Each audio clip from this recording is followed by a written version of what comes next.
늙고 나서야 보였습니다. 정말로 너무 늦게 와서 이제는 외면할 수도 없고 모른 척할 수도 없는 상태가 되고 나서야 비로소 보였습니다. 젊을 때는 분명히 스쳐 지나갔지만 애써 의미를 붙이지 않았던 장면들, 그땐 사소하다고 넘겼지만 지금 생각하면 이미 모든 답이 들어 있었던 말들과 표정들, 그 모든 것들이 나이가 들고 나서야 하나의 그림처럼 이어집니다.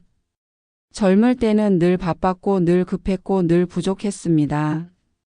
시간도 돈도 마음의 여유도 늘 모자랐고 그래서 사람을 가려낼 여유 역시 없었습니다. 누군가 내 말을 자주 끊어도 성격 차이라고 생각했고 약속을 가볍게 여겨도 그럴 수 있다고 넘겼고 연락이 뜸해져도 내가 먼저 하면 된다고 스스로를 설득했습니다. 그렇게 설득하는 일이 어느새 습관이 되었고 나는 늘 이해하는 사람, 맞추는 사람, 기다리는 사람이 되어 있었습니다. 늙고 나서야 보입니다. 그 관계들에서 늘 불편함을 참고 있던 사람이 누구였는지, 늘 한 발 물러서 있던 사람이 누구였는지, 늘 관계의 균형을 혼자 떠받치고 있던 사람이 누구였는지가요. 그때는 그게 배려라고 믿었고 성숙함이라고 믿었고 어른답게 행동하는 거라고 믿었습니다. 하지만 이제 와서 보니 그것은 배려가 아니라 자기 삭제였고 성숙함이 아니라 자기 포기였으며 어른다움이 아니라 혼자만 늙어가고 있던 과정이었습니다. 젊을 때는 사람의 말에 더 쉽게 기대었습니다. 괜찮다는 말, 다음에 보자는 말, 언제 한번 꼭 보자는 말이 마치 약속처럼 들렸고 그 말들이 지켜지지 않아도 굳이 따져 묻지 않았습니다. 말은 가볍게 흘려보내는 것이 예의라고 배웠고 기대하지 않는 것이 상처받지 않는 방법이라고 스스로를 훈련시켰기 때문입니다. 하지만 나이가 들고 나서야 알게 됩니다. 기대하지 않으려 애쓴다는 건 이미 여러 번 실망했었다는 증거라는 걸요. 늙고 나서야 보입니다. 어떤 사람은 늘 말이 앞서 있었고 어떤 사람은 말보다 행동이 먼저였다는 것, 그리고 끝까지 곁에 남아있던 사람들은 언제나 말이 적었다는 사실을요. 젊을 때는 혼자가 되는 게 그렇게 무서웠습니다. 밥을 혼자 먹는 모습, 명절에 전화 한 통 없는 하루 병원. 대기실에 혼자 앉아 있는 장면을 상상하는 것만으로도 마음이 불안해졌습니다. 그래서 불편한 관계도 끊지 못했고 상처를 주는 사람에게서도 쉽게 돌아서지 못했으며 나를 소모시키는 자리에도 오래 머물렀습니다. 그때는 그렇게라도 사람들 속에 있어야 내가 사라지지 않는 것 같았기 때문입니다. 하지만 아이러니하게도 나이가 들고 나서 사람들은 하나둘 사라졌습니다. 내가 먼저 떠난 것도 아니고 크게 다툰 것도 아니었습니다. 내가 예전처럼 맞춰주지 못하게 되었을 뿐이고 예전처럼 베풀지 못하게 되었을 뿐이고 예전처럼 웃어주지 못하게 되었을 뿐입니다.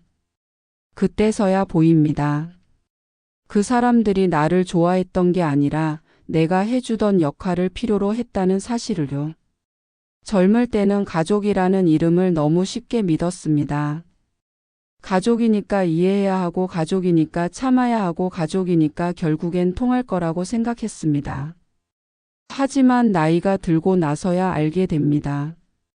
가족이라는 관계도 결국 사람과 사람 사이의 관계라는 걸요.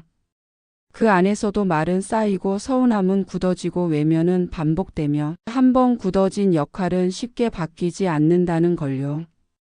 특히 내가 더 이상 예전처럼 강하지 않을 때, 경제적으로나 신체적으로나 감정적으로 여유가 줄어들 때, 가족이라는 이름은 보호막이 아니라 거울이 됩니다.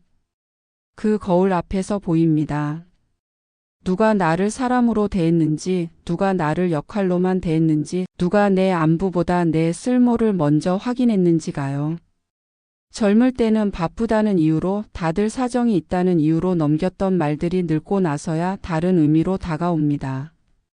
그때 그 말은 배려가 아니라 거리두기였고 그 침묵은 이해가 아니라 무관심이었으며 그 웃음은 친절이 아니라 최소한의 예의였다는 걸요. 그리고 가장 아픈 순간은 그 모든 장면 속에서 내가 이미 느끼고 있었음에도 불구하고 스스로를 속여왔다는 사실을 깨닫는 순간입니다. 왜 그렇게까지 참았는지, 왜 그렇게까지 나를 설득했는지, 왜 늘 괜찮은 사람이어야 한다고 믿었는지를 끝없이 되묻게 됩니다. 그 질문은 결국 하나의 답으로 돌아옵니다. 미움받을까봐, 쓸모없어질까봐, 혼자가 될까봐 두려웠기 때문입니다. 늙고 나서야 보입니다. 그 두려움이 내 인생에 얼마나 많은 선택을 결정해왔는지, 얼마나 많은 말을 삼키게 했는지, 얼마나 많은 시간을 나 아닌 사람으로 살게 했는지를요. 하지만 시간이 더 흐르면 또 다른 것이 보입니다. 그 두려움이 사라진 자리에 남은 것은 공허가 아니라 생각보다 단단한 고요라는 사실을요. 사람들과 거리를 두고 나서야 비로소 숨이 편해졌고 설명하지 않아도 되는 하루가 오히려 나를 살게 했고 아무에게도 증명하지 않아도 되는 시간이 나를 회복시켰습니다. 늙고 나서야 보였습니다. 사람들 속에 있어도 외로울 수 있고 혼자 있어도 충분히 괜찮을 수 있다는 걸요.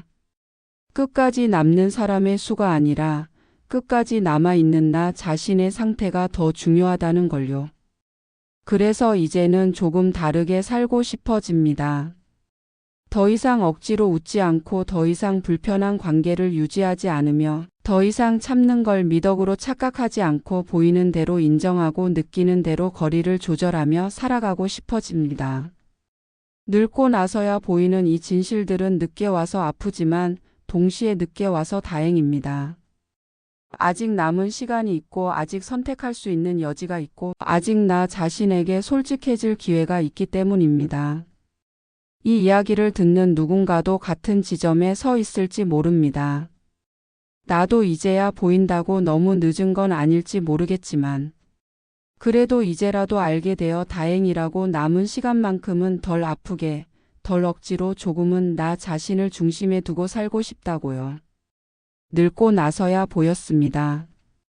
그리고 이제는 그 보임을 다시 외면하지 않기로 합니다.